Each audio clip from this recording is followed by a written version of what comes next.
નમસ્કાર વિદ્યાર્થી મિત્રો, કેમ છો બધા? મજામાં? આપણે છેલ્લે લેક્ચરમાં ત્રીજું ચેપ્ટર સ્ટાર્ટ કર્યું હતું સોમવારે, અને થોડાક પ્રોબ્લેમના કારણે બુધવાર અને શુક્રવારનો લેક્ચર શક્ય નહોતો બન્યો. ઓકે, બહાર હતો ને થોડાક ટેકનિકલ ઇસ્યુ હતા. પણ જે બુધવાર અને શુક્રવારનો લેક્ચર છે એ આજે શનિવાર અને રવિવાર શક્ય છે તો રવિવારે જ મૂકી દઈશ. ટૂંકમાં રવિવારે બે લેક્ચર જે પડ્યા છે તમને આવી જશે. પણ આવું ક્યારેય બને તો તમારે આગળના લેક્ચરનું રિવિઝન કરી લેવું. આગળ બે ચેપ્ટર ચાલી ગયા છે એનું રિવિઝન કરી લેવું. એમાં તમને જે અઘરા ટોપિક લાગ્યા હતા અથવા તો જે આઈએમપી મેં કીધા હોય એના પ્રશ્નોની થોડી પ્રેક્ટિસ કરી લેવી. ઓકે, લેક્ચરની આખો દિવસ રાહ જોઈને બેસી રહેવું એના કરતાં આપણે આગળના લેક્ચરની પ્રેક્ટિસ કરવી. કોઈ કારણ હશે ત્યારે લેક્ચર કદાચ આવું બની શકે. ઓકે, હવે આપણે આજ મૂળ વાત ઉપર આવીએ. આપણે ગઈ વખતે પ્રસ્તાવના જોઈ ગયા હતા. ઓકે, આજનો લેક્ચર પણ આમ ખરેખર તો સિલેબસમાંથી નીકળી ગયો છે, પણ આપણે એવું માનવાનું નથી. આપણે તો કરવાનો છે, કારણ કે તો જ આપણે આખી વસ્તુ ટ્રેક ઉપર લઈ જશું, મૂળ વાત ઉપર પહોંચી શકશું. અધવચ્ચેથી ભણવું તો એ મજા નહીં આવે. ભલે આપણે 2-3 લેક્ચર વધારાના થશે, ભણવાનો સમય બગડશે, પણ પેલું ડાયરેક્ટ અધવચ્ચેથી ભણાવવું ને કરતાં મૂળ વસ્તુથી આપણે ભણશું. જ્યાં જરૂર હશે અહીંયા આપણે કાપશું, પણ બાકી જરૂર નથી અહીંયા આપણે થોડુંક ડીપમાં જશું. બરાબર છે?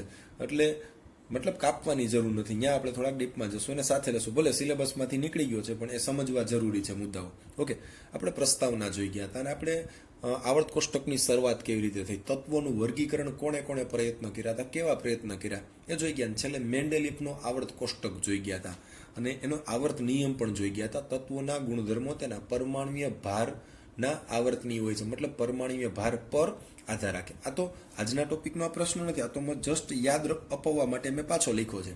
આજે આપણે જોવો છે આધુનિક આવર્ત નિયમ. આજે મેન્ડેલિફે આપ્યો હતો એ મેન્ડેલિફનો આવર્ત નિયમ હતો, અથવા એને કહેશું પ્રાચીન આવર્ત નિયમ. પ્રાચીન મતલબ પહેલાના સમયનો પ્રાચીન આવર્ત નિયમ. ઓકે, આ એટલા માટે આપ્યો કે ભાઈ આમાં જ થોડોક ચેન્જ કરશું ને આપણે આધુનિક બનાવશું. ઓકે, તો આ જ્યારે મેન્ડેલિફે આપ્યો, મેન્ડેલિફે તત્વોનું વર્ગીકરણ કર્યું અને ગુણધર્મોને આધારે એણે તત્વોનું વર્ગીકરણ આવર્ત કોષ્ટક બનાવ્યું અને આ આવર્ત નિયમ આપ્યો. ત્યારે હજી તત્વો વિશે આપણે એટલી બધી માહિતી નહોતી. તત્વમાં ઇલેક્ટ્રોન રચના કેવી હોય, ઇલેક્ટ્રોનની ગોઠવણ કેવી હોય, આવી કોઈ માહિતી નથી. પ્રોટોન, ન્યુટ્રોન એવી કોઈ માહિતી નથી. એક્ઝેક્ટ કેટલા છે, ક્યાં છે, પરમાણુય ભાર ખબર હતી, પણ એ શેના કારણે છે એવી ડિટેલમાં માહિતી નથી આપણી પાસે. જ્યારે મેન્ડેલિફે આ આવર્ત કોષ્ટકની રચના કરી, જૂનું જે આપણે જોઈ ગયા. પણ ત્યારબાદની સમયમાં 20મી સદીના શરૂઆતમાં અપરમાણુય કણો, પ્રોટોન, ન્યુટ્રોન, ઇલેક્ટ્રોનની જાણકારી મળી, પરમાણુય ક્રમાંક વિશે જાણકારી મળી અને તત્વોના ગુણધર્મો વિશે આપણે ઊંડાણપૂર્વક સમજી શક્યા. તો 20મી સદીની અંદર જે મેન્ડેલિફનો જૂનો આવર્ત નિયમ હતો અને જૂનું આવર્ત કોષ્ટક હતું એને સુધારવાનું કામ કરવામાં આવ્યું. એમાં સૌપ્રથમ આવ્યો વૈજ્ઞાનિક હેનરી મોસેલ. હેનરી મોસ્લે અથવા મોસેલ, ગમે તે શબ્દોચ્ચાર કરી શકો. ઓકે, આ હેનરી મોસેલ નામનો વૈજ્ઞાનિક આવ્યો. એણે તત્વોના ક્ષકિરણ વર્ણપટનો અભ્યાસ કર્યો. તત્વોના ક્ષકિરણ, એક્સરે. ક્ષકિરણ મતલબ આપણે જોઈએ છે ને એક્સરે, આપણે નથી કહેતા એક્સરે, વિકિરણો, ક્ષકિરણો છે. ક્ષકિરણ વર્ણપટનો અભ્યાસ કર્યો. જો આ બધી આમ જાણકારી માટે વાત છે, આમાંથી કેટલાક મુદ્દા કામના બનશે. ઓકે, એટલે લાઈન ટુ લાઈન કંઈ ગોખવાનું નથી. પેલા સમજો, આપણે મૂળ વાતને ટ્રેક ઉપર લઈ જાવી છે, આપણે આધુનિક આવર્ત કોષ્ટક સુધી પહોંચવું છે, તો એના માટેનો પાયો છે. આ બધું કોણે શું વિચાર્યું તો એ આપણે ખાલી જાણીએ છીએ. હેનરી મોસેલે શું કર્યું? હેનરી મોસેલ નામના વૈજ્ઞાનિકે તત્વોના ક્ષકિરણ વર્ણપટનો અભ્યાસ કર્યો અને બે આલેખ દોર્યા કે ભાઈ અંડરરૂટ મ્યુ, મ્યુ મતલબ આવૃત્તિ છે. મ્યુ મતલબ શું છે? આવૃત્તિ. હમણાં સાઈડમાં સમજાવું. મ્યુ વર્સિસ પરમાણુય ક્રમાંક. એક બે આલેખ દોર્યા. આલેખ ક્યાં ક્યાં? તો કે અંડરરૂટ મ્યુ વિરુદ્ધ પરમાણુય ક્રમાંક, અને બીજો આલેખ હતો અંડરરૂટ મ્યુ વિરુદ્ધ પરમાણુય ભાર. ઓકે, મ્યુ શું છે? મ્યુ શું છે? આવૃત્તિ. આવૃત્તિ, ઉત્સર્જિત વિકિરણોની આવૃત્તિ. જો સમજો, મ્યુ ખરેખર શું છે? ઉત્સર્જિત વિકિરણોની આવૃત્તિ. એટલે વળી શું છે? મેં તમને એવું કીધું, તત્વોના ક્ષકિરણ વર્ણપટનો અભ્યાસ કર્યો. અને એકદમ હું સાદી ભાષામાં, ડિટેલમાં તો બહુ મોટી વસ્તુ બનશે, પણ હું તમને અત્યારે ટેમ્પરરી સમજાય એવી ભાષામાં તમને આ વસ્તુ સમજાવું. તો ક્ષકિરણ વર્ણપટ એટલે શું? એક્સરે સ્પેક્ટ્રો ફોટોમીટર એટલે શું? તો ભાઈ કોઈ પણ તત્વો હશે, જુદા જુદા જે તત્વો હશે એના પર ક્ષકિરણો આપાત કરવામાં આવે. શું આપાત કરવામાં? એક્સરે આપણે ફોટો પડવા જઈએ, હાથ પગ તૂટી ગયા હોય, આપણે ફ્રેક્ચર થઈ ગયું હાથમાં, તો ડૉક્ટર આપને એવું કહે છે કે ભાઈ આનો એક્સરે કાઢવો પડશે. તો તમે એ મશીન જોયું જ હશે, કોઈક સાથે ગયા હોય અથવા તો આપણો ક્યારેક વારો આવ્યો હોય, હાથ ફ્રેક્ચર થઈ ગયો હોય, તો એક્સરે મશીનની સામે ઊભા રાખી દઈએ અને તમારે છાતીનો અથવા તો હાથનો જ્યાં હાડકામાં ક્રેક થયું હોય ત્યાં આપણો ફોટો પાડે છે. ઓકે, હાડકામાં જ્યાં પ્રોબ્લેમ થયું, તો બસ એ એક્સરે વિકિરણો છે. અહીંયા એવા જ એક્સરે વિકિરણો આપાત કરવામાં આવે, એક્સરે ક્ષ કિરણો આપાત કરવામાં આવ્યા આ જે તે તત્વો ઉપર. તો શું થશે કે ભાઈ જે ક્યાં વિકિરણો છે આ તત્વો ઉપર આપાત થશે. તો તમને ખબર છે કે ભાઈ આ વિકિરણો છે એની પોતાની કંઈક ઉર્જા હશે. તો ઉર્જા અંદર જઈને આ તત્વો છે એની સાથે પ્રક્રિયા કરશે. કેવી પ્રક્રિયા કરશે આગળ આવશે કે ભાઈ આ તત્વોના ઇલેક્ટ્રોન એ ઉર્જાનું શોષણ કરે ને ઇલેક્ટ્રોન ફરી પાછી ઉર્જાનું શોષણ અને ફરી પાછું એમાંથી કંઈક ઉત્સર્જન પણ કરે. તો જેવાના પર એક્સરે આપાત કરશો તો આમાંથી કંઈક ચોક્કસ પ્રકારના વિકિરણો ઉત્સર્જિત થશે. જોજો, આપણે આપાત કર્યા હતા આ, ઓકે, ઉત્સર્જિત આ થયા. આ શું થયું? કંઈક વિકિરણો ઉત્સર્જિત થયા. ભાઈ આ તો સીધી વસ્તુ છે. પહેલા એક્સરે વિકિરણો આપાત કર્યા. જો આ થોડુંક સમજાવવા માટે હું તમને ઊંડાણપૂર્વક લઈ જાઉં. આમ જરૂર નથી, પણ આ એક શબ્દ તમારા ઉપરથી ન જાય, મગજ ઉપરથી ન જાય, એટલા માટે અહીંયા તમને ઊંડાણમાં એક એક્ઝામ્પલ આપવા માંગુ છું કે ભાઈ વિકિરણો આપાત કર્યા. એ પછી ગમે ત્યાં એક્સરે વિકિરણોને પોતાની કંઈક ઉર્જા હશે. તો એનો મતલબ આ પદાર્થે શું કર્યું? ઉર્જાનું શોષણ કર્યું. એ શોષણ કયા સ્વરૂપે કર્યું? તો કે એક્સરે સ્વરૂપે, ક્ષ કિરણો સ્વરૂપે શોષણ કર્યું. અને એમાંથી કંઈક બીજા વિકિરણો ઉત્સર્જિત થયા. જે ઉત્સર્જિત વિકિરણો હશે એ પ્રકાશ સ્વરૂપે ઉત્સર્જિત થયા છે. ઓકે, તો આ જે ઉત્સર્જિત વિકિરણો છે આ આપાત વિકિરણો છે. એક્સરે આ ઉત્સર્જિત વિકિરણો છે. આ સામાન્ય પ્રકાશ અથવા તો પ્રકાશ વિચારી શકો, પ્રકાશના વિકિરણો વિચારી શકો. તો આ ઉત્સર્જિત વિકિરણોનો વર્ણપટ મેળવવામાં આવે અને યોગ્ય પડદા ઉપર આપાત કરવામાં આવે અને એનો વર્ણપટ, વર્ણ મતલબ રંગ, અને સંધિ છૂટી પડે. વર્ણ મતલબ શું થાય? રંગ. પટ મતલબ પટાવ. તો જુદા જુદા રંગના પટ્ટાઓ મળે, એને વર્ણપટ કહેવાય. ઓકે, સ્પેક્ટ્રા. સ્પેક્ટ્રા ઇંગ્લિશમાં સ્પેક્ટ્રા તરીકે કહેશું. વર્ણ મતલબ રંગ, પટ મતલબ પટાવ. તો જુદા જુદા રંગના પટ્ટાઓ અહીંયા પ્રાપ્ત થયા. હું તમને સાદું એક્ઝામ્પલ આપું, હજી માનવામાં ન આવે કે સાહેબ આમ કંઈક આપાત થાય ને તો બહાર થોડુંક નીકળે. હું તમને સાદું વિગણ. તમારી પાસે એક લોખંડનો સળિયો છે, બધાએ આ પ્રેક્ટિકલ કર્યો છે. આ લોખંડનો સળિયો છે. તમે એને ગેસ ઉપર ગરમ કરો, દીવો અથવા ગેસ અથવા મીણબત્તી, આપણી ઘરે જે કાંઈ અગ્નિ ઉત્પન્ન કરવાનું સાધન હોય, નોર્મલી ગેસ બધાના ઘરે છે. તમે શું કરો? આ લોખંડના સળિયાને ગેસ ઉપર ગરમ કરો. પણ ગરમ કર્યો, આ ગેસ બંધ હતો ત્યારે જોવો હોય, આ લોખંડનો સળિયામાંથી કાંઈ વિકિરણો ઉત્પન્ન થાય અથવા ખીલી વિચારો, એ ચડકાટ ધરાવતી હોય, મતલબ એમાંથી કાંઈ વિકિરણો ઉત્પન્ન થતા હશે. અંધારામાં પડી હોય તો ખબર પડે કે ના, લોખંડનો સળિયો હશે તેમાંથી કોઈ વિકિરણો ઉત્પન્ન થતા નથી. હવે શું કરવું? એ લોખંડના સળિયાને ગરમ કરો, એકદમ લાલ ચોળ થઈ જાય ત્યાં સુધી. એકદમ તમને ખબર છે કે જેટલો ભાગ અહીં અગ્નિની ઉપર હશે એટલો એકદમ લાલ ચોળ ગરમ થઈ ગયો હશે.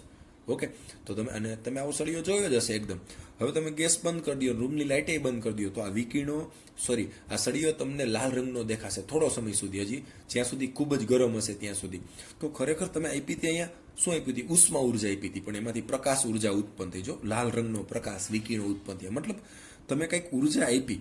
તો ઉર્જા શું થયું? અંદર રહેલા તત્વો સાથે પ્રક્રિયા કરી. ખરેખર તો ઇલેક્ટ્રોન સાથે એ આખી ઇન્ટરેક્શન થાય. તો ઇલેક્ટ્રોન દ્વારા ફરી પાછી ઉર્જાનું શું થઈ ગયું? ઉત્સર્જન થઈ ગયું. તો આવું તો તમે ઘણી બધી જગ્યાએ જોયું. આપણે તમને ખબર હોય તો પેલી રાઉન્ડ શેપમાં ગેસની સગડી આવતી, ઇલેક્ટ્રિક સગડી આવતી. ગામડાના હશે ને વધારે ખ્યાલ હશે. ઇલેક્ટ્રિક સગડી, આમ અંદર સ્પ્રિંગ આકારની કોઇલ હશે, આમ ઉપર તમને દેખાતી જોઈએ આ રીતે, આ રીતે ઝીગઝેગ પ્રકારે ગોઠવી હશે સ્પ્રિંગ વાળી સગડી. જો કોઈ જોયું હોય તો તમને ખબર હશે. તો શું થાય? તમે ઇલેક્ટ્રિક આ વાયર વાળા, તમને આ જેના ઘરે અથવા તો જોઈ હશે ને એને ખબર હશે કે આ પાવર બહુ ઉપાડે. મતલબ ઇલેક્ટ્રિક તમે સ્વિચ ચાલુ કરશો તો થોડા સમયમાં સ્પ્રિંગ એકદમ લાલ થઈ જશે, એકદમ લાલ. તો તમે આપ્યું તું શું? એ વિદ્યુત ઉર્જા. સ્પ્રિંગ ગરમ થઈ ગઈ. ઓકે, તો શું થઈ ગયું? એમાંથી પ્રકાશ ઉર્જા ઉત્પન્ન થઈ. તમને હજી એક એક્ઝામ્પલ આપું. હવે તો આપણા ઘરે એલઈડી બલ્બ આવી ગયા, પણ પેલા સાદા કાચના પારદર્શક બલ્બ આવતા, એકદમ પીળો પ્રકાશ. ઘણાની ઘરે હજી આપણે જોયા હશે, ખેતરમાં યુઝ કરતા હોય. સાદા બલ્બ, અંદર તમે આમ જોતા હશો સ્પ્રિંગ આવે, અહીંયા સ્પ્રિંગ આવે. ઓકે, અને આપણે ખબર છે ફિલામેન્ટ કહેવાય ઇંગ્લિશમાં, ફિલામેન્ટ અથવા સ્પ્રિંગ. કે ભાઈ આ બલ્બ ઉડી ગયો એ આપણે કેમ નક્કી કરતા? તો ધ્યાનથી જોશો, અત્યારના એલઈડી વ્હાઇટ કલરના જે બલ્બ આવે હું એની વાત નથી કરતો. સ્પ્રિંગ વાળા દેશી આપણા બલ્બ આવતા, દેશી જોયા જશે તમે. સ્પ્રિંગ આમ તૂટી ગયું એનો મતલબ બલ્બ ઉડી ગયો હોય. ઓકે, તો આ સ્પ્રિંગ આવે અહીંયા, સ્પ્રિંગ. અને તમને ખબર છે બલ્બ ગરમ બહુ થતો. તમે શું કરો? આને સ્વિચ ચાલુ કરશો વાયરના છેડા આપીને, તો તમે આપી હતી વિદ્યુત ઉર્જા, આમાંથી ઉત્પન્ન શું થયું? પ્રકાશ ઉર્જા. તો બસ આ જે ફિલામેન્ટ છે, અહીંયા જે ફિલામેન્ટ હતી એ જ ધાતુનો અહીંયા ફિલામેન્ટ, સગડીમાં જે યુઝ થાય ટંગસ્ટન ધાતુ એનો જ ફિલામેન્ટ હોય, અવરોધ વધારે હોય. તમને ખબર છે કે વિદ્યુત પ્રવાહ પસાર કરો, અવરોધ વધારે હોય તો તાપમાન વધે, મતલબ એ ગરમ થતો હતો એટલે પ્રકાશ ફેંકતો હતો. તો બધી મેં જસ્ટ જાણકારી માટે વાત કરી, આ સમજાવવા માટે કે તમે કોઈ ઉર્જા આપાત કરી તેમાંથી વિકિરણોનું ઉત્સર્જન થયું. ઉત્સર્જિત વિકિરણોની આવૃત્તિ માપવામાં આવી. ઉત્સર્જિત વિકિરણોની શું માપવામાં આવી? આવૃત્તિ માપવામાં આવી. આવૃત્તિ શબ્દથી પરિચિત છો તો આવૃત્તિનું વર્ગમૂળ અંડરરૂટ મ્યુ વર્સિસ પરમાણુય ક્રમાંક, મતલબ અહીંયા જુદા જુદા તત્વો મુકતા ગયા, એના ઉપર એક્સરેનો મારો ચલાવ્યો ને એમાંથી વિકિરણો ઉત્પન્ન થયા. દાખલા તરીકે પહેલા આયર્ન મૂકી દીધું, એની આવૃત્તિ માપી લીધી. પછી આ જ પ્રયોગ કોપર ઉપર કરવામાં આવ્યો, એની આવૃત્તિ માપી લીધી. આ જ પ્રયોગ ઝીંક ઉપર, ક્રોમિયમ ઉપર, મેંગેનીઝ ઉપર, સિલિકોન ઉપર, સોડિયમ ઉપર, ફોસ્ફરસ ઉપર જુદા જુદા તત્વો એ મૂકતા ગયા, એના ઉપર વિકિરણો આપાત કર્યા, એની ઉત્સર્જિત વિકિરણની આવૃત્તિ માપી લીધી. ઓકે, તો જુદા જુદા જે તત્વો મૂક્યા હતા એનો પરમાણુય ક્રમાંક ખબર છે ને એને પરમાણુય ભારે ખબર છે. તો એને બે આલેખ દોર્યા, અંડરરૂટ મ્યુ વર્સિસ પરમાણુય ક્રમાંક અને અંડરરૂટ મ્યુ વર્સિસ પરમાણુય ભાર. હવે સમજો, જોજો, અંડરરૂટ મ્યુ વર્સિસ પરમાણુય ક્રમાંક, આ જે પહેલો આલેખ હતો એ આલેખ મળ્યો સીધી રેખા. પહેલો આલેખ કેવો મળ્યો? સીધી રેખા મળે છે. જ્યારે બીજો આલેખ છે એ મળે છે અનિયમિત, મતલબ સીધી રેખા મળતો નથી, અનિયમિત મળે છે. સમજો હવે વાત, ભાઈ આપણે ખાલી જાણકારી માટે દોરીએ કે ભાઈ અંડરરૂટ મ્યુ વર્સિસ પરમાણુય ક્રમાંક. તો આ પહેલો આલેખ કેવો મળ્યો? સીધી રેખા. મતલબ જોજો, અહીંયા આ બે અક્ષ છે, તો જેમ જેમ પરમાણુય ક્રમાંકનું મૂલ્ય વધતું જાય એમ આલેખ જો ઉપર જાય છે, મતલબ મ્યુનું મૂલ્ય પણ શું થાય? વધતું જાય. તો છેક સુધી, છેડા સુધી, જ્યાં સુધી આલેખ દોર્યો છે ત્યાં સુધી એક સરખું વૃત્તિ જોવા મળે. પરમાણુય ક્રમાંક વધે એમ મ્યુનું મૂલ્ય શું થાય? વધે. આલેખ આમ દોરો તો ઘટે, આમ દોરો તો વધે. મતલબ પરમાણુય ક્રમાંક વધતો જાય, વધતો જાય, વધતો જાય, વધતો જાય, એમ મ્યુનું મૂલ્ય વધતું જાય, વધતું જાય, વધતું જાય. ઓકે, તો એક સરખી પેટર્ન જોવા મળે. પણ બીજો આલેખ અનિયમિત. આ પેલો આલેખ મેં દોર્યો છે મ્યુ વર્સિસ પરમાણુય ક્રમાંક, સીધી રેખા મળ્યો. બીજો આલેખ અનિયમિત, અંડરરૂટ મ્યુ વર્સિસ પરમાણુય ભાર. અનિયમિત મતલબ ગમે તેવા આકારનો. દાખલા તરીકે આવો દોરું, ચલો આવો દોરું. તો હવે જોજો, તમે અહીંયા જુઓ, અહીંયાથી અહીંયા સુધીનો આલેખ જુઓ, તો જેમ જેમ પરમાણુય ક્રમાંક વધ્યો અહીંયા સુધી એમ મ્યુનું મૂલ્ય શું થયું? વધતું ગયું અહીંયા સુધી. પછી આ બિંદુથી શું થયું કે હવે પરમાણુય ક્રમાંક વધ્યો તો આલેખ પાછો અત્યાર સુધી ઉપર ગયો, મતલબ મૂલ્ય વધ્યું. તો અહીંયા ફરી પાછો ડાઉન આવ્યો, પાછો આલેખ ડાઉન આવ્યો, મતલબ મૂલ્ય શું થયું? પરમાણુય ભાર વધ્યો તો પાછું ઘટ્યું. પછી પાછો ઉપર જાય, મતલબ પાછો પરમાણુય ભાર અહીંયાથી આ બિંદુથી આગળ વધે એટલે મૂલ્ય પાછું વધે છે, પછી પાછો ઘટે. તો કોઈ ચોક્કસ પેટર્ન નથી કે ભાઈ થોડો સમય સુધી પરમાણુય ભારના વધારા સાથે મ્યુનું મૂલ્ય વધ્યું, પણ પછી જેમ અમુક રેન્જ પછી પરમાણુય ભાર વધ્યો તો પાછું ઘટ્યું, પછી પાછું વધ્યું, પાછું ઘટ્યું. મતલબ ચોક્કસ નથી, આના પર આધાર રાખી શકાય. આમ ફિક્સ ન કહી શકો પરમાણુય ભાર વધે તો મ્યુનું મૂલ્ય શું થશે? વધશે, ઘટશે, એવું તમે કહી ના શકો. ભાઈ ક્યારેક વધે છે ને ક્યારેક ઘટે છે, પણ અહીંયા કહી શકાય પરમાણુય ક્રમાંક વધે મ્યુનું મૂલ્ય શું થાય? વધતું જાય છે. નિયમિત આલેખ મેળવો, સીધી રેખા. આલેખ કેવો મેળવો તમને? સીધી રેખા મેળવો. આની જેમ અનિયમિત મળતો નથી. તો આપણે આધાર કોના ઉપર રાખી શકીએ? કે જેનું ચોક્કસ સ્ટેન્ડ હોય, જેની ચોક્કસ પેટર્ન હોય, જે નિયમિત હોય, એના ઉપર આધાર રાખી શકીએ. તો મોસેલે શું કીધું કે સાહેબ આ પરમાણુય ભાર છે એનું નક્કી નથી. આ ગુણધર્મ છે કે ભાઈ ઉત્સર્જિત વિકિરણની આવૃત્તિ છે એ પરમાણુય ભાર સાથે ક્યારેક વધે છે, ક્યારેક ઘટે છે, ક્યારેક વધે છે, ક્યારેક ઘટે છે, ચોક્કસ કહી શકાતું નથી. પણ પરમાણુય ક્રમાંક સાથે, પરમાણુય ક્રમાંકના વધારા સાથે ચોક્કસ રીતે વધતી જાય છે, તો એના માટે ચોક્કસ રીતે આપણે કહી શકીએ. તો હવે હેનરી મોસેલે શું કીધું? અગત્યની વાત છે કે ભાઈ આ બે આલેખ ઉપરથી એવું કીધું કે સાહેબ આ પરમાણુય ક્રમાંકનો આલેખ સીધી રેખા મળે છે તો એના ઉપર આધાર રાખી શકાય. મતલબ એણે એવું કીધું પરમાણુય ભાર કરતા પરમાણુય ક્રમાંક વધુ વિશ્વસનીય ગુણધર્મ છે, વધુ વિશ્વસનીય ગુણધર્મ છે. ઓકે, કારણ કે આના ઉપર વિશ્વાસ બેસે. શું કામ? એક સરખી પેટર્ન જોવા મળે, ક્રમાંક વધે એમ મ્યુ વધે છે.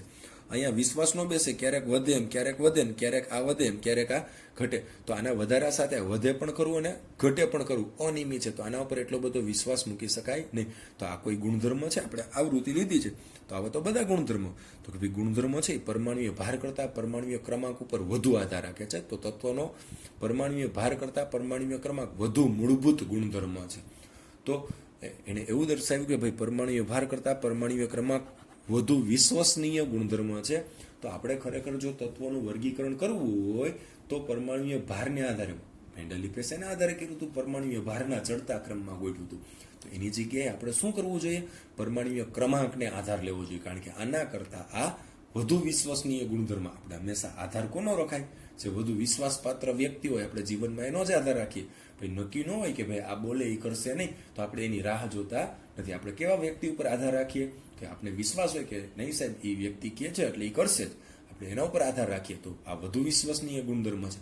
તો આપણે પણ વર્ગીકરણ માટે આ ગુણધર્મનો ઉપયોગ કરવો છે. તો જે જૂનો આવર્ત નિયમ હતો એમાં ગુણધર્મો કોના ઉપર આધારિત હતા? પરમાણુય ભાર ઉપર. તો આ શબ્દની જગ્યાએ હવે પરમાણુય ભારની જગ્યાએ વધુ વિશ્વસનીય શબ્દ મૂકી દો, પરમાણુય ક્રમાંક, તો આપણો આધુનિક આવર્ત નિયમ થઈ જાય. તો આધુનિક આવર્ત નિયમ છે એ હું અહીંયા દર્શાવું છું, પણ આનું આ જ છે.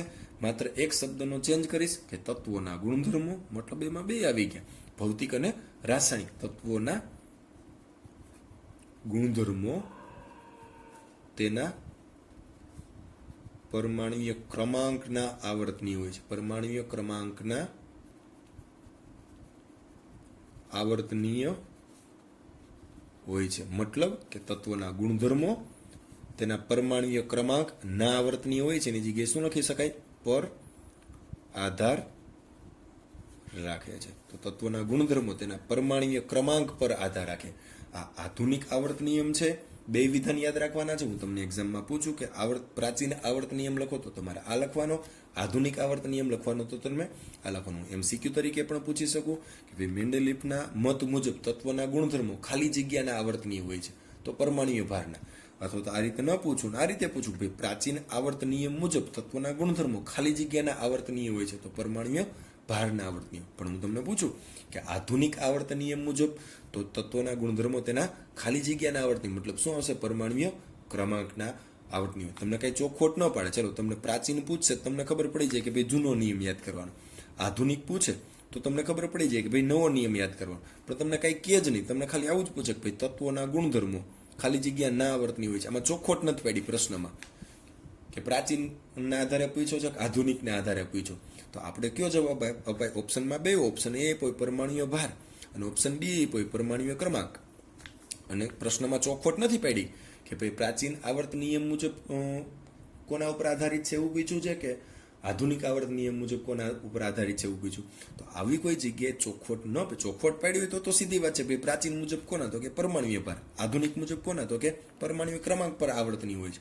પણ ચોખવટ ન પાડી હોય ત્યારે સ્વાભાવિક છે આપણે તો આધુનિક મુજબ જ જવાબ આપવો હોય ને. આ પ્રાચીન છે ને આ કરતા આધુનિક વધુ સારો નિયમ છે, વધુ સંશોધનથી અભ્યાસ કરીને તારવેલો નિયમ છે. તો જવાબ આ જ આવે, પરમાણુય ક્રમાંક. જો ચોખવટ ન પાડી હોય તો. પણ તમને પ્રશ્નમાં ચોખવટ પાડી હોય પ્રાચીન નિયમ મુજબ કે આધુનિક, તો એ મુજબ વિચારવાનું. જો ચોખવટ ન હોય તો પરમાણુય ક્રમાંક આધુનિક જ લખવાનો. તો એનો મતલબ હવે જે આધુનિક આવર્ત કોષ્ટક આપણે ભણવું છે, આધુનિક આવર્ત કોષ્ટક આપણે મેન્ડેલિફનું તો જોઈ ગયા હતા. ઓકે, એ મેન્ડેલિફનું પ્રાચીન આવર્ત કોષ્ટક હતું.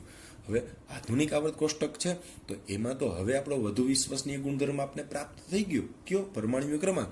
તો હવે આપણે એમાં તત્વોને પરમાણુય ક્રમાંકના ચડતા ક્રમમાં એટલે કે વધતા ક્રમમાં ગોઠવશું. ચડતો ક્રમ મતલબ વધતો ક્રમ, વધતા ક્રમમાં ગોઠવશું. તો આના ઉપરથી એક આધુનિક આવર્ત કોષ્ટકની રચના થઈ. જે પ્રાચીન આવર્ત કોષ્ટક હતું એમાં થોડાક સુધારા સાથે નવું આવર્ત કોષ્ટક બનાવ્યું, જેને આધુનિક આવર્ત કોષ્ટક તરીકે ઓળખવામાં આવે છે. અને જે જૂનું આવર્ત કોષ્ટક હતું ને એ પરમાણુય ભારને આધારે એની રચના કરી હતી. પણ હવે જે આધુનિક આવર્ત કોષ્ટક બનાવ્યું એમાં આધાર તરીકે શું લીધું? પરમાણુય ક્રમાંક. તો આપણે પરમાણુય ક્રમાંકના આધારે રચાયેલું નવું આવર્ત કોષ્ટક ભણવું છે, આપણે એનો અભ્યાસ કરવો છે. ઓકે, તો જે નવું આવર્ત કોષ્ટક છે એમાં તત્વોને આડી હરોળ અને ઊભા સ્તંભમાં ગોઠવા. તત્વોને કેવી રીતે ગોઠવા? આડી હરોળ અને ઊભા સ્તંભમાં. આપણે બહુ ડિટેલમાં અભ્યાસ કરવો છે. આડી હરોળ અને ઊભા સ્તંભ છે. આડી હરોળ છે ને એને આવર્ત કહેવાય. શું કહેવાય? આવર્ત. અને જે ઊભા સ્તંભ છે ને સમૂહ કહેવાય, ઇંગ્લિશમાં ફેમિલી. ઊભા સ્તંભ છે ને શું કહેવાય? સમૂહ કહેવાય. આડી હરોળને આવર્ત કહેવાય, ઊભા સમૂહને સ્તંભ કહેવાય. આવા આવર્તની સંખ્યા 7 છે. આવર્ત કોષ્ટકમાં આવા કેટલા આવર્ત છે? 7. અને આવા સમૂહની સંખ્યા ઊભા સ્તંભ એને સમૂહ કહેવાય. સમૂહની સંખ્યા 18 છે. કેટલી છે? 18 સમૂહ. તો આપણી પાસે જે 114 અથવા 118 તત્વો છે આપણે એને 7 આડી હરોળ અને 18 ઊભા સમૂહ ઊભા સ્તંભમાં ડિવાઈડ કરી નાખ્યા છે, વર્ગીકૃત કર્યા છે. બીજું કે ભાઈ અહીંયા બે વસ્તુ કેમ જૂના આવર્ત કોષ્ટકમાં બે વસ્તુ ધ્યાનમાં લીધી હતી, પરમાણ્વીય ભારના વધતા ક્રમમાં રાખવા અને જેના ગુણધર્મો સમાન હોય એને એક સમૂહમાં એક ગ્રુપમાં રાખવા. તો અહીંયા પણ એ જ વસ્તુનું પણ ધ્યાન રાખ્યું હતું કે જે તત્વોના ગુણધર્મો સમાન હોય, જે તત્વોના ગુણધર્મો સમાન હોય એવા તત્વોને એક જ સમૂહમાં મૂકવા, એક જ સમૂહમાં મૂકવા. અને એ તો આપણે વર્ગીકરણની બેઝિક વસ્તુ હતી. આપણે મેં તમને અલગ અલગ એંગલથી વર્ગીકરણ શીખવું હતું. ભાઈ તમારે ચોપડાઓનું વર્ગીકરણ, બુક્સનું વર્ગીકરણ કરવું હોય તો એક થપ્પાની અંદર તમે ક્યાં રાખશો, તો કે જે એક જ વિષયના હોય એનો એક થપ્પો બનાવશું, બીજા વિષયનો બાજુમાં બીજો થપ્પો બનાવશું, મતલબ કંઈક બેઝ તો જોશે ને. તો અહીંયા પણ જે આપણે ઊભો સમૂહ બનાવશું, આ સમૂહ બનાવશું 18 સમૂહ, એક સાથે કોઈ ગ્રુપ બનાવશું, સમૂહ મતલબ ગ્રુપ. તો એ ગ્રુપમાં આપણે કેવા લોકોને રાખશું કે ભાઈ જેના ગુણધર્મો સમાન હોય. અત્યારે તમારું વોટ્સએપ ગ્રુપ છે તો એમાં તમારા વોટ્સએપ ગ્રુપમાં માત્ર 11 સાયન્સના જ વિદ્યાર્થી હશે, પણ બે મિક્સ નથી કે 11 સાયન્સ ને 12 સાયન્સના મિક્સ વિદ્યાર્થી, ના, જેનું ધોરણ સમાન હોય એને એક સમૂહ એક ગ્રુપમાં મૂકવા. તો અહીંયા આધાર આપણે ધોરણને લીધો, અહીંયા આપણે આધાર શેને લેશું, ગુણધર્મો. તો કે જેના ગુણધર્મો સમાન હોય એને એક જ સમૂહમાં મૂકવું. ઓકે, તો આ બે વસ્તુ છે, એક તો પરમાણ્વીય ક્રમાંકના વધતા ક્રમમાં ગોઠવા અને બીજું ગુણધર્મો સમાન હોય ને એક જ સમૂહમાં ગોઠવવા. અને આ રીતે 7 આવર્ત અને 18 સમૂહની આપણે રચના કરવી છે. તો આપણે આધુનિક આવર્ત કોષ્ટકનો હવે અભ્યાસ કરવો છે. ઓકે, જો તમારી સામે આધુનિક આવર્ત કોષ્ટક છે, તમે પણ બુક્સ ખુલ્લી રાખજો. જ્યારે અહીંયાથી વિડીયો લેક્ચર આગળ વધતો હોય તો તમે બુક ખુલ્લી રાખજો અને જે વિડીયો લેક્ચરમાં વાત થતી જાય એવું લાગે તો વિડીયો સ્ટોપ કરીને પહેલાં એ જોઈ લેજો. ઓકે, હવે જો મેં એવું કીધું 7 આવર્ત અને 18 સમૂહ, 7 આવર્ત અને 18 સમૂહ. તો આ રહ્યા જોજો, જે આડી હરોળ, પહેલા વાત કરી આડી હરોળ ને ઊભા સ્તંભ, તો આડી લીટી છે, આડી લીટી છે, અહીંયાથી જોશો એટલે વધારે ખબર પડશે. આને આડી લીટી કહેવાય અને આ ઊભી લીટી છે. ઓકે, તો આવા 7 આડી હરોળ તમને જોવા મળશે. જોજો અહીંયાથી હાઇડ્રોજન અહીંયા મૂક્યો છે, એ ખરેખર એને અહીંયા પણ મૂકી શકાય, હાઇડ્રોજન લખવો હોય તો અહીંયા પણ લખી શકાય, પણ અહીંયા શું કામ મૂક્યો છે એની ડિટેલ ચર્ચા આપણે ચેપ્ટર નંબર 9માં કરશું. આ ચેપ્ટરમાં આગળ થોડીક ચર્ચા આવશે, પણ એની ડિટેલ ચર્ચા અહીંયા શું કામ મૂક્યો, આખા ટેબલની બહાર એટલે અલગથી મૂક્યો, એની ડિટેલમાં ચર્ચા ચેપ્ટર નંબર 9માં. પણ એને અહીંયા પણ મૂકી શકો ને તમે અહીંયા પણ અત્યારે વિચારી શકો, ટેમ્પરરી. ઓકે, અભ્યાસ કરવો ને ત્યારે અહીંયા લખો તો કોઈ પ્રોબ્લેમ નથી. તો આ પહેલો આવર્ત છે, જો મેં અહીંયા બોક્સ દોર્યું, મતલબ આ પહેલો આવર્ત, અહીંયા લખ્યું છે આવર્ત ક્રમાંક, અહીંથી તમે સ્ટાર્ટ કરો આડી હરોળ.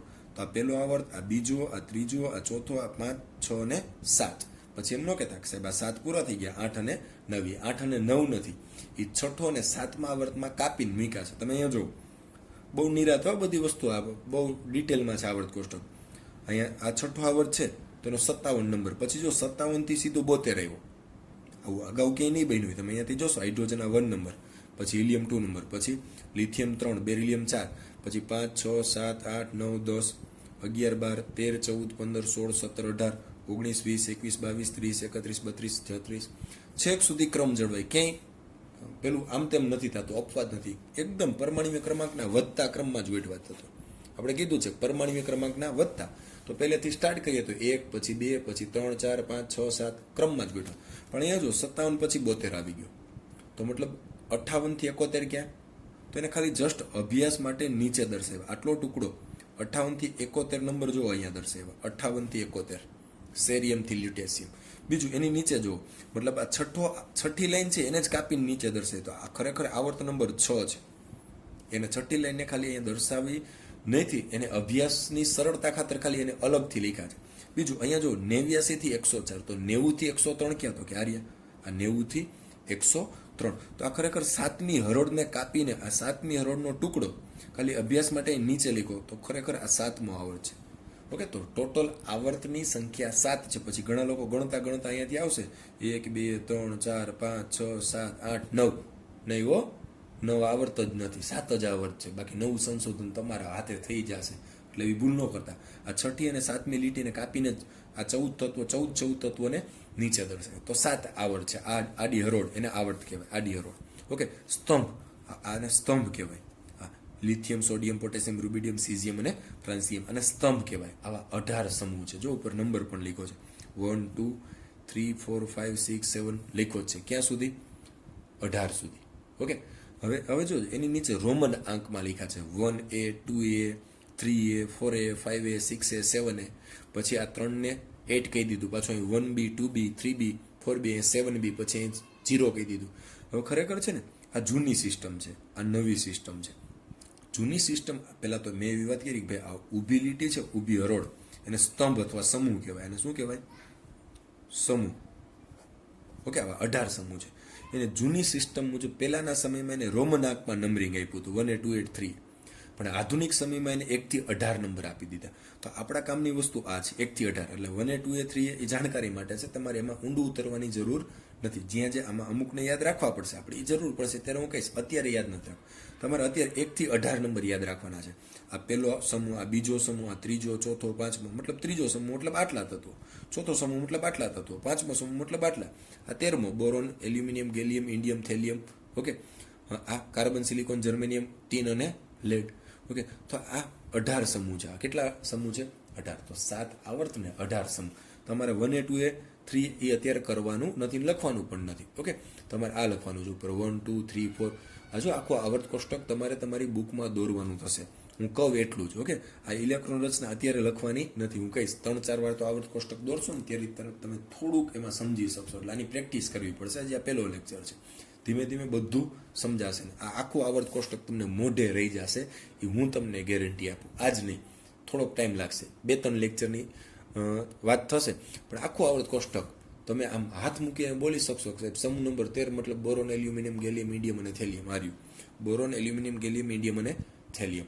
જેટલી જરૂર પડશે એટલી તમે કમ્પ્લીટ કહી શકશો. જ્યાં જ્યાં જેમ યાદ રાખવાની જરૂર પડશે. આ કલર શું કામ અલગ અલગ લીખા છે, આપણે આખું ચેપ્ટર આના વિશે જ અભ્યાસ કરવો છે, આધુનિક આવર્ત કોષ્ટક. એટલે ઉતાવળ ના કરતા, ધીમે ધીમે આખું આવર્ત કોષ્ટક સમજાઈ જશે. ઓકે, અને આ ચેપ્ટર પૂરું થશે ત્યાં સુધીમાં આવર્ત કોષ્ટકમાં તમે માસ્ટર થઈ જશો, એટલે ચિંતા ના કરતા.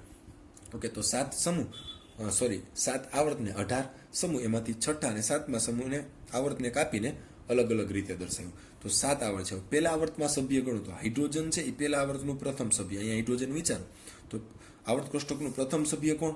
તો જેનો સૌથી ઓછો નંબર હોય, કારણ કે નંબરને આધારે તો ગોઠવા છે 1 નંબર. તો પહેલા આવર્તમાં 2 સભ્યો છે, હાઇડ્રોજન અને હિલિયમ. હું અહીં દર્શાવતો જાઉં છું કે ભાઈ પહેલા આવર્તમાં કેટલા સભ્યો છે, આ આવર્ત અને તત્વોની સંખ્યા, તો પહેલા આવર્તમાં 2 તત્વો, હાઇડ્રોજન અને હિલિયમ. આ આવર્ત નંબર 2, એમાં કેટલા? તો કે lithium, beryllium, boron, carbon, nitrogen, oxygen અને ફ્લોરિન અને નિયોન. તો 8, 1 2 3 4 5 6 7 અને 8. બીજા આવર્તમાં, ત્રીજામાં તો કે 8, 1 2 3 4 5 6 7 8. ઓકે, તો બીજા અને ત્રીજા આવર્તમાં કેટલા છે? 8 8. ચોથો અને પાંચમો આવર્ત આપણે ચેક કરીએ. ચોથા આવર્તમાં કેટલા? અહીંથી ગણો. 1, આ ચોથો આવર્ત છે ને, 1 2 3 4 5 6 7 8 9 10 11 12 13 14 15 16 17 અને 18. સેમ પાંચમા આવર્તમાં ગણશો તો કેટલા થશે? 18. તો ચોથા અને પાંચમામાં અનુક્રમે 18 અને 18 તત્વો છે. છઠ્ઠા આવર્તમાં ગણો જોઈએ તો અહીંયા 18 તો આ જ થશે. 1 2 3 4 5 6 7 8 9 10 11 12 13 14 15 16 17 18. પણ જો અહીંથી કાપીને 14 તત્વો નીચે દર્શાવ્યા, અહીંથી ગણશો એટલે 14 છે. તો 18 અહીંયા, પણ આ છે તો છઠ્ઠો આવર્ત ને, આ છઠ્ઠો આવર્ત છે, આ છઠ્ઠો આવર્ત છે.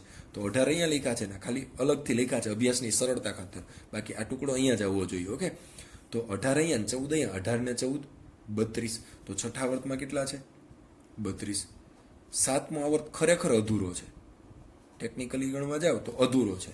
અહીંયા તમે ગણશો તો 32 મળી જશે. જો અહીંયા બધા તત્વોના નામ લખ્યા છે, પણ ખરેખર આ પાછળના તત્વો છે ને, હજી એનું 100% સંશોધન થયું નથી. હજી વૈજ્ઞાનિકો એના વિશે અભ્યાસ કરે છે, તો એ તત્વોની હજી ગેરંટી મળી નથી. અહીં ભલે લખી નાખ્યું, પણ હજી વિશ્વસનીય નથી. તો મતલબ અહીંયા સ્થાન ખાલી મૂકી ગયો, અધૂરો છે. બાકી જો એને ગણી લ્યો, 18 આ તત્વો અને 14 આ તત્વો, તો 32 થઈ જશે. પણ સાતમામાં ગણો હોય તો 32 કહી શકો. બાકી સાતમો આવર્ત કેવો છે?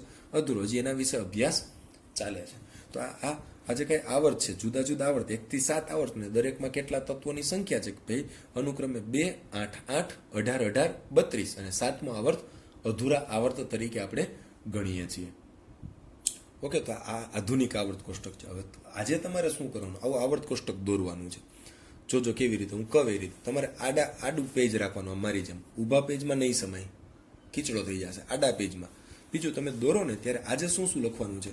તો તમારે ઉપર 1 થી 18 નંબર લખવાના. 1 2 3 4 ઉપર જે આ નંબર લખ્યા 1 2 3 4 5 6 7 8. ઓકે, અહીંયા આવર્ત નંબર લખવાના છે. બીજું તત્વની સંજ્ઞા અને એનો નંબર. નીચે ઇલેક્ટ્રોન રચના અત્યારે લખવાની નથી, આમાં લખી છે. તમારે ઇલેક્ટ્રોન રચના અત્યારે લખવાની હતી, હું કહીશ આવતા લેક્ચરમાં લખવાની થશે, ઘણું બધું લખવાનું થશે. તો તમે શું કરશો, તમે આડું પેજ કરીને આ દોરજો, પણ દોરો ને એમાં જ્યારે આ બોક્સ છે ને, આ ચોરસ બોક્સ દોર્યા છે ને, અહીંયા ચોરસ બોક્સ આ રીતે, ઓકે, તમારી બોક્સ થોડાક મોટા દોરવા, આ રીતે મોટા બોક્સ દોરવા. મતલબ આખા પેજમાં તમે ટાઈમ પેલું જગ્યા મેનેજ કરજો, ઓકે. શું કામ? કારણ કે તમે આમ મોટા અક્ષર લખાણ 3 નંબર લિથિયમ, તો મારે તમને આવતીકાલે ઇલેક્ટ્રોન રચના લખવાનું કહેવું છે, ઓકે. તો તમે હવે આમાં ઇલેક્ટ્રોન રચના ક્યાં લખશો? બીજું મારે ટ્રીક લખાવી છે, સાઈડમાં બીજું નામ લખવું છે, કંઈક બીજી ડિટેલ લખવી, તો આ ખીચડો થઈ જશે. તો તમારે શું કરવાનું, બોક્સ થોડાક સાઇઝવાળા કરવાના, બહુ પાછા ઓવર મોટા ન કરતા કે આ બુક પેજમાં સમાય જ નહીં એમ. મેં તો આ વિડીયોમાં દેખાય એટલે બહુ મોટું દોર્યું છે, પણ તમે આટલા મોટા ન કરતા કે આ પેજમાં જ ન સમાય, તમને ધ્યાન પડતું બંધ થઈ જાય. 2 પેજ ભેગા એક આડા પેજમાં જ દોરજો, પછી આમ મોટો એક બહુ મોટો કાગળ લઈને એમાં દોરો તો એ કાંઈ વ્યાજબી નહીં. એક પેજમાં જ દોરવાનું છે, એટલે એ બુકમાં જ તમે જે રેગ્યુલર બુક યુઝ કરતા હોય એમાં જ દોરજો, ક્યાં અલગ જગ્યાએ કોરું પેજ ગોતવા ન જતા. એ પાછું 2 મહિના પછી પેજ ક્યાંય ખોવાઈ જશે. એના કરતાં તમારી જે બુક હોય બનાવતા હોય એની અંદર તો આમ તમારે થોડુંક જગ્યા રાખીને લખવાનું. ભાઈ આ 3 નંબર છે તો 3 નંબર લિથિયમ આ રીતે લખાય, જેથી આ જે જગ્યા ખાલી પડી દે તો આવતીકાલે હું તમને કંઈક ઇલેક્ટ્રોન રચના લખવાનું કહું, કંઈક બીજું લખવાનું, તો તમને જગ્યા હોવી જોઈએ, ઓકે. તો તમે આટલું કરી નાખજો. આવતો લેક્ચર આવે ત્યાં સુધી એકવાર આવર્ત કોષ્ટક દોરી નાખજો. હવે 30 તત્વો સુધી તમને નામ ખબર હશે કે ભાઈ આ બધાના નામ ખબર, lithium, magnesium, potassium, calcium, scandium, titanium. હવે 30 થી આગળ તમને નામ ખબર નહીં હોય કે ભાઈ આ જી એટલે શું, જી એટલે શું, એસ એટલે શું, ટીસી એટલે શું, આરએચ એટલે શું. હવે હું શું કહું છું, આમ એની જરૂર નથી, પણ તમારે આ બધાના નામ જોવે તો આ તમારી ટેક્સ્ટ બુક આપી અને પાછળના પેજ ઉપર આલ્ફાબેટિકલ ઓર્ડરમાં બધાના નામ લખ્યા છે. તો એકવાર તમારી પાસે સમય હોય તો થોડોક લેજો સમય કે ભાઈ આનું નામ શું, આનું નામ શું, આનું નામ શું, એ ક્યાંક લખજો. આમાં ન લખો, આવર્ત કોષ્ટક દોરો એમાં ન લખો ચાલશે, અને એમાં તમારી પાસે જો જગ્યાનું મેનેજમેન્ટ હોય તો અહીં લખી નખાય કે ભાઈ લિથિયમ, નાના અક્ષરે લિથિયમ. 1 થી 30 ના તો લખવાના જ નથી, તો તમને આવડે છે તો શું કામ અહીંયા કંઈ લિથિયમની નીચે લિથિયમ લખવાની જરૂર નથી. પણ જેના તમને નથી આવડતા, આમાંથી જેના તમને આનું સીઝિયમ આવડતું હોય ને એની નીચે નામ ન લખાય. ન આવડતા આપણે માટે કોઈ નામ ન હોય તો એની નીચે નામ ટેકાવી દેવાનું, જેથી ફ્યુચરમાં આપણે કામ આવે. તો પાછળના પેજ ઉપરથી તમે નામ જોઈ શકશો, પણ બધે સુધી ન જોવો તો કાંઈ નહીં. હું તમને એવું કહું છું કે ભાઈ અહીંયા સુધી 80 નંબર અને 88 નંબર સુધી અને 89 ને 104, બસ 104 સુધી નામ લખજો. પછી 105, 6, 7નું નામ લખતા નહીં. આના નામે એકવાર ખાલી જોઈ લેજો, ન લખો તો એ કાંઈ નહીં, અને સમય હોય તો લખજો તો સારી વસ્તુ, કારણ કે આજે ખૂબ લાંબા સમય પછી આ બધા નામની જરૂર પડવાની છે. 1 થી 30માં તો 11મું આરામથી પૂરું થઈ જવાનું છે, ઓકે. 12માની જરૂર પડે, પણ અત્યારથી નવરા હોય, થોડોક સમય હોય તો લખી લ્યો તો સારી વસ્તુ છે. આ સેરિયમ, પ્રોમિથિયમ, નિયોડિયમ, પ્રોમિથિયમ, સમેરિયમ, ઓકે, યુરોપિયમ, ગેડોલિનિયમ, ટર્બિયમ, તો ડિસ્પ્રોસિયમ, આ ખાલી એકવાર લખી નાખશો તો ચાલશે. ન લખો તો એ ચિંતા ન કરતા. મારે 1 થી 30 તત્વોના નામની જરૂર છે. કોની? 1 થી 30 તત્વોના નામની જરૂર છે. એટલે અહીંયા 89, 104 સુધી લખજો, એનાથી આગળની જરૂર નથી. આ છેલ્લી લાઈનની ક્યાંય કોઈ દિવસ જરૂર નહીં પડે. જી, નીટ, ક્યાંય પણ કોઈ દિવસ આ લાઈનની જરૂર પડવાની નથી, એટલે એની ચિંતા નહીં કરતા, ઓકે. બાકી આટલું લખજો. બીજું, આ દરેકને નામ આપવામાં આવ્યા છે. આ સમૂહ નંબર 1, સમૂહ નંબર 2, આ 13, 14, 15, 16, 17 એને નામ આપવામાં આવ્યા છે. હવે મારે તો અહીંયા જગ્યા નથી, પણ તમે સમૂહ નંબર 1 લખો, એની ઉપર તમે નામ લખજો આ રીતે. સમૂહ નંબર 1 લખશો એની ઉપર આ સમૂહ નંબર 2, અહીંયા 3 થી 12 આપ્યા છે, મારે એની પણ જરૂર નથી. જેના જરૂર છે એ જ મુજબ જશો. અહીંયા 13, આ 14, આ 15, આ 16, આ 17 અને અહીંયા 18. આ રીતનું આપણું કંઈક આવર્ત કોષ્ટક છે. આવું જ છે ને, આ રીતનું આવર્ત કોષ્ટક છે, ઓકે. તો સમૂહ નંબર 1 એનું નામ છે આલ્કલી ધાતુ તત્વો. આલ્કલી ધાતુ, આલ્કલી મતલબ બેઝિક. તો આજે કઈ આ સમૂહ નંબર 1માં કોણ કોણ છે? Lithium, sodium, potassium, rubidium, caesium, francium. તો એ બધી સ્વભાવે ધાતુ છે ને સ્વભાવે બેઝિક છે. એના ઓક્સાઇડ અથવા એના સંયોજનો સ્વભાવે બેઝિક હોય, એટલે નામ આપ્યું આલ્કલી ધાતુ. એ શું કામ નામ આપ્યું તો માત્ર જાણકારી માટે કીધું. આ સમૂહ નંબર 2 છે એનું નામ છે આલ્કલી અર્થ. અર્થ, અર્ધ નથી, જો અર્ધ નથી, થ છે. અર્થ ધાતુ તત્વો. અર્થ મતલબ પૃથ્વી, અહીંયા અર્થ મતલબ EARTH મેં ઇંગ્લિશ લખ્યું, અર્થ, ઓકે. અર્ધ નો વાંચતા, ઓકે. આલ્કલી અર્થ, આ આલ્કલી ધાતુ સમૂહ નંબર 1 ને નામ આપ્યું આલ્કલી ધાતુ, સમૂહ નંબર 2 ને નામ આપ્યું આલ્કલી અર્થ ધાતુ તત્વો. સ્વભાવે તો બેઝિક છે, પણ એ અર્થ મતલબ પૃથ્વી. તો કે આ જે કઈ ધાતુઓ છે બધી મોટાભાગની ક્યાંથી મળે? પૃથ્વીના પોપડાના ઉપરના સ્તરમાંથી, જમીનમાંથી જ મળે ને ખનિજ સ્વરૂપે આપણે ધાતુ. તો આ બધી ધાતુ પૃથ્વીના પોપડામાંથી ઉપરના સ્તરમાંથી મળે, એટલે એને અર્ધ ધાતુ તત્વ કીધી. પછી આ જે કઈ સ્કેન્ડિયમ થી ઝિંક છે એના સમૂહને કોઈ નામ આપ્યા નથી, એના અલગથી અભ્યાસ કરશું. પછી 13 થી 17 સુધી શું? તો પેલો મેમ્બર હોય એ મુજબ નામ આપ્યું. આનો પેલો સભ્ય કોણ છે? સમૂહ નંબર 13 છે આ, એનો પેલો સભ્ય બોરોન, તો આને બોરોન ફેમિલી નામ આપ્યું. Boron family. આ 13 ને શું નામ આપ્યું? Boron family. 14 ને કાર્બન ફેમિલી. 15 ને નાઇટ્રોજન ફેમિલી. આ સમૂહ નંબર 15 છે ને નામ શું આપ્યું? જેનો પેલો સભ્ય હશે, પેલો બોરોન હતો, બોરોન ફેમિલી, બોરોન સમૂહ. કાર્બન છે, કાર્બન ફેમિલી. નાઇટ્રોજન છે તો નાઇટ્રોજન ફેમિલી. ઓકે, તો આને શું કહેવાય? નાઇટ્રોજન સમૂહ, સમૂહ નંબર 15. કેટલાકને બે નામ છે. ઓકે, તો આને પાછા લિથિયમ ફેમિલી, બેરિલિયમ ફેમિલી ન કહેવાય, આને આલ્કલી જ કહેવાય, આને આલ્કલાઇન અર્થ કહેવાય. આનું નામ બોરોન ફેમિલી, આનું કાર્બન ફેમિલી, આનું નાઇટ્રોજન ફેમિલી, આનું ઓક્સિજન ફેમિલી, આનું ફ્લોરિન ફેમિલી. પણ આ ત્રણેયને પાછા બીજા બે નામ પણ છે. એક તો એને નાઇટ્રોજન ફેમિલી કહેવાય સમૂહ નંબર 15 ને, અથવા એને કહેવાય પિંકોજન ફેમિલી. પિંકોજન સમૂહ. શું કહેવાય? પિંકોજન સમૂહ અથવા નાઇટ્રોજન સમૂહ. સમૂહ નંબર 16 છે એને ઓક્સિજન ફેમિલી, અથવા એનું બીજું નામ છે, એને એક તો કહેવાય ઓક્સિજન સમૂહ, બીજું નામ છે ચાલ્કોજન. ચાલ્કોજન કોને? સમૂહ નંબર 16 ને. સમૂહ નંબર 17 છે ને ફ્લોરિન ફેમિલી. શું કહેવાય? પેલું સભ્ય ફ્લોરિન છે, ફ્લોરિન સમૂહ, અથવા એનું બીજું નામ અહીં જગ્યા નથી ઉપર લખું, હેલોજન ફેમિલી. શું કહેવાય? Halogen family. તો સમૂહ નંબર 15 નું બીજું ઉપનામ પિંકોજન સમૂહ, સમૂહ નંબર 16 નું ચાલ્કોજન સમૂહ, સમૂહ નંબર 17 નું હેલોજન. અને સમૂહ નંબર 18 ને નામ આપ્યું ઉમદા વાયુ. ઉમદા અથવા નિષ્ક્રિય. ઇંગ્લિશમાં એને noble gas, noble gas, noble gas, બધા વાયુ છે. ઓકે, તો આટલી વસ્તુ તમે ધ્યાનમાં રાખજો. ખાલી સમૂહના નામ છે, આગળ જઈને આપણે જરૂર પડવાની, તો અત્યારે આની સાથે સાથે તમે કમ્પ્લીટ કરી નાખો. બરાબર છે? ઓકે, તો આજે આવર્ત કોષ્ટક જોજો. આવતા લેક્ચરમાં, આવતા 2 લેક્ચરમાં આપણે આવર્ત કોષ્ટક મોઢે કરવાનું છે અને ટ્રીકથી કરાવીશ. ડાયરેક્ટ બહુ પેલું નહીં પ્રોબ્લેમ પડે, તમને આખું આવર્ત કોષ્ટક યાદ રહી જશે એની ગેરંટી મારી. બરોબર છે? 10 મિનિટમાં આવર્ત કોષ્ટક તમને યાદ રાખવી દઈશ, અને પછી આજીવન ભૂલાશે નહીં. ટ્રીકથી યાદ રાખશું અને બહુ સારી રીતે યાદ રાખશું. એટલે હજી આનો ડિટેલમાં અભ્યાસ કરવાનો. પણ આજે તમે એકવાર લખશો ને એટલે તમને આમ 10-15% કંઈક આઈડિયા આવશે. અને લખીને પછી આની સામે જોજો, બેઠા બેઠા આનો અભ્યાસ કરજો કે આમાં શું છે, જેટલો ફ્રી ટાઈમમાં. ઓકે, અને સામે જોશો એટલે કંઈક ને કંઈક તમને આઈડિયા જાતે મળશે. એટલે આપણે આવતા લેક્ચરમાં હવે આના વિશે વધારે અભ્યાસ કરશું. ઓકે, એકવાર દોરી નાખજો. ઓકે, સારું, ચલો મળશું પાછા.